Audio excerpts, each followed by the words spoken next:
We'll be breaking down the latest 3-round mock draft from Todd McShay and Mel Kiper momentarily, but we are this close to 5,000 subscribers here on New Orleans Saints now. I think we're offering you a pretty good deal. You subscribe, you pay nothing, and you get free Saints videos all season and off season long. If that's something that interests you, go subscribe right now.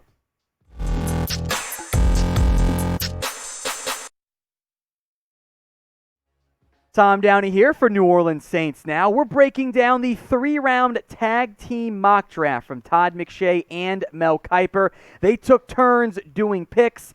Todd McShay got number 1 and then all of the odd picks, and then Mel Kiper got all of the even ones. Before we get to pick 16, the Saints' first-round selection, the players who went off the board: Aiden Hutchinson, Trayvon Walker, Kayvon Thibodeau, Sauce Gardner, Ike Mekwonu. Malik Willis goes number 6. Jermaine Johnson goes number 7. I'm a bit surprised with the Johnson pick there. Garrett Wilson goes number 8. Evan Neal is 9. Drake London is 10. Kyle Hamilton off the board at pick number 11.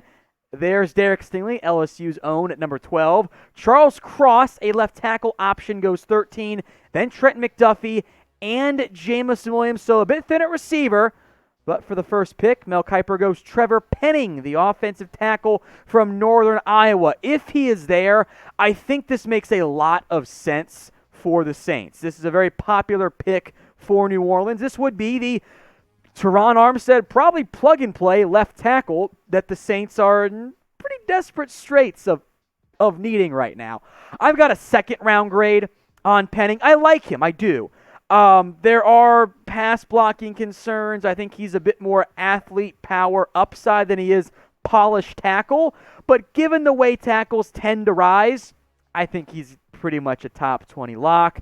Nobody really does offensive line grades except for PFF, so we'll put him in there for you. Stupid high grades, by the way.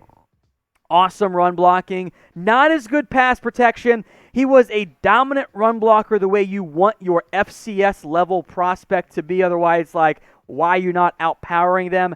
Pass protection had some issues, and there are moments he plays, I'll call it way too mean. He's got to kind of dial it back a little bit. But in general, I'd rather have to reel someone in from an attitude perspective on the field than winding up to play more physical, and Penning is going to be a coach's dream from that standpoint. Here's what Mel Kiper wrote his argument why the Saints would go this route. With 2 first-round picks, Saints could keep their picks or move up for a QB. If they keep them, they have to get a starting right tackle. I'm pretty sure he meant left, but whatever. And ultimately, if they think they are a contender, they should focus on guys who can play immediately. Penning is a nasty finisher. I'd argue probably the best finisher in this year's class. We'll get to pick number 19 here in a minute, but who do you want to pick at number 16 overall, the first pick, assuming there's no trade involved, another one at least, for the New Orleans Saints? This will be the pinned comment on today's video, so if the ad break happens to play on YouTube, take advantage of it. Head down there and drop a name who you want to pick at number 16.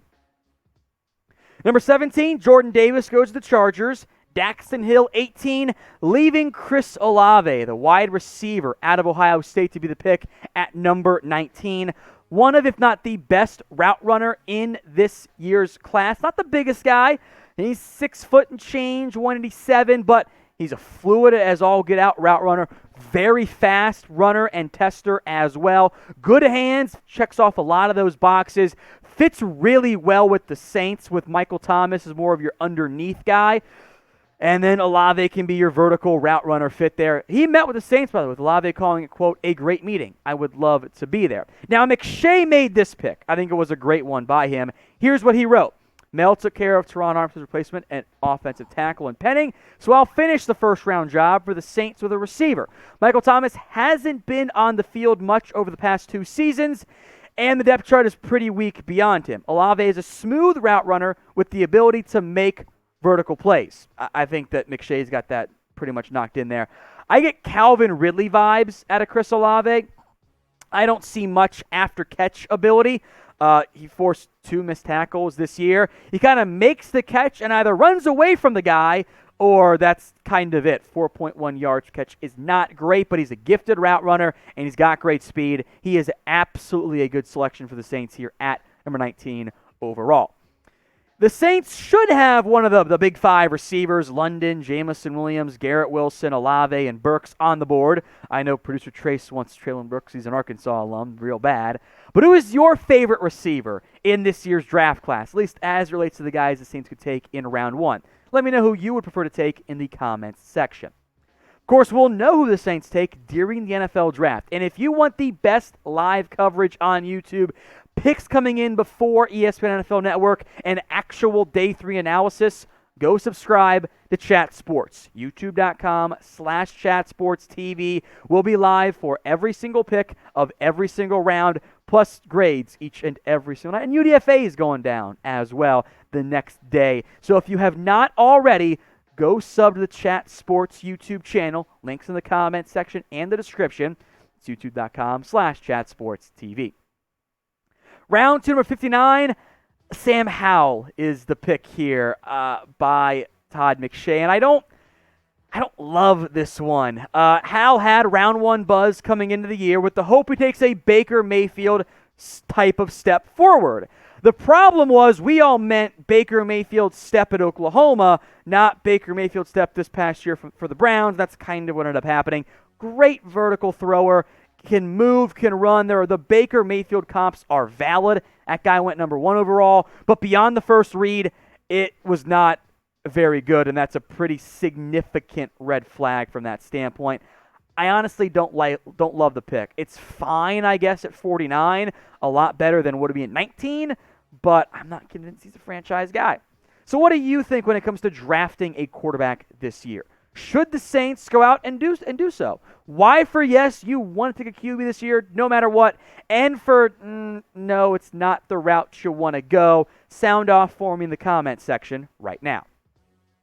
Round 3, number 98, back to the Mel Kiper side of things here. JT Woods, the safety out of Baylor.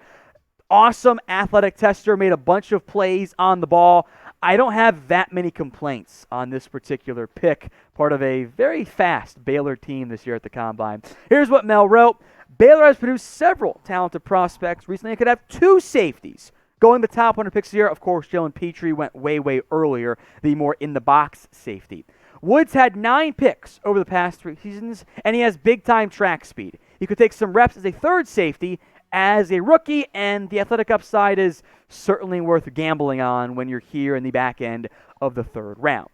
Of course, you could also just go sign the Honey Badger, which is probably the route I would go in terms of filling the type of void you have right now at safety. Marcus Maye's your deep guy. You've got CJ Gardner Johnson as kind of your nickel safety hybrid.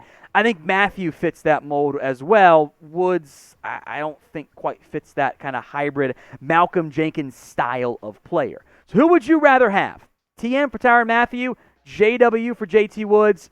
I myself am picking the Honey Badger every time. So to recap, before we ask you guys to grade this mock draft, Trevor Penning, the future left tackle out of Northern Iowa at 16. Chris Olave, a day 1 starter at receiver at number 19. Sam Howell, the QB in round 2. And then JT Woods, the safety from Baylor at the back end of the 3rd round. So I want you guys now to grade this mock draft. How do you feel about what Kiper and McShay tag team to do? Sound off in the comment section with an A, a B, a C, a D, or feeling like a hater, an F.